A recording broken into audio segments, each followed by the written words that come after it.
Now imagine this. You have a person here that's saying abortion is wrong, and here's why. And a person standing here saying, well, I think abortion is right, and here's why. There must be a standard that they're arguing against. If you think about it, just think about it for 2 seconds, they are arguing against a standard. Whatever that standard is, it must be above their argument. So either abortion is right or it's not, or there's some basis for possible allowing abortions under certain circumstances. And we're arguing these things back and forth, which is proving that there is one moral standard which we are trying to fit into from our own imperfect analysis of it. So that's the way that morals work. And the same is true with love and hate and nations fighting against each other. All of these moral issues are arguing against a moral standard. Let me read you something. This is something I typed up for a college paper, and let me see. It's, the moral argument shows us that there must be a moral entity which established moral life. It is universal that man knows right from wrong, and when something is better than something else.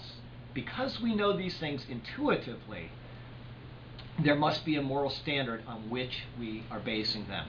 If this were not the case, killing would be of no matter. However, it's universally accepted that killing is wrong. It's no different among cultures, sexes, or even age. If a young child does something wrong, they intuitively know that they have done wrong, and they will seek to hide the truth by lying, even though they know that lying is morally wrong. This is the case even if they were never instructed on the matter in which they sense is wrong. We know intuitively in the back of our heads that we have done wrong without ever being instructed by mom and dad on that particular issue. We just know it, and we know that we are in trouble for doing it once it's done.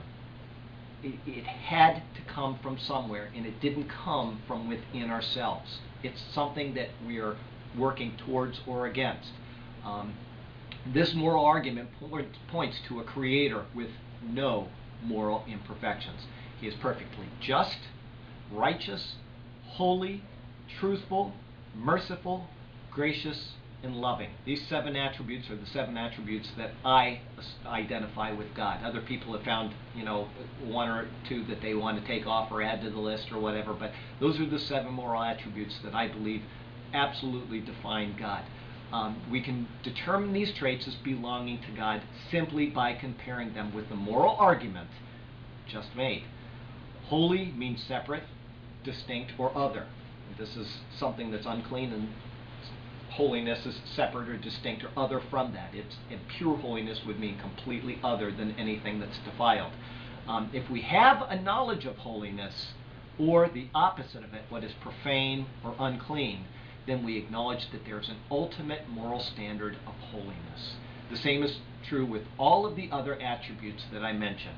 You've got justice, righteousness, truthfulness, holiness, mercy, graciousness, and love. No matter which one you're arguing for, if you're arguing it from inside yourself against somebody else on the same matter, there must be a moral standard in between that we are working towards or against. It's such as love. Think of love. When there's gradations of love, we're admitting that there is an ultimate standard of love somewhere.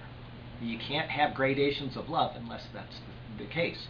When we exhibit grace, or when we're offended, when somebody doesn't demonstrate grace, then we're acknowledging that a creator that is perfectly gracious must exist. I want you to think about that. Go to bed tonight and think about that, because unless you can grasp that, you can't understand the tension that exists between us and God because of his moral attributes. These are so important that it is actually life and death important. It matters that much. In addition to these moral attributes, there are different ways of viewing God's nature. I want to bring this in now, and we're going to talk about them in detail a little later, but these are reflected in different religious systems.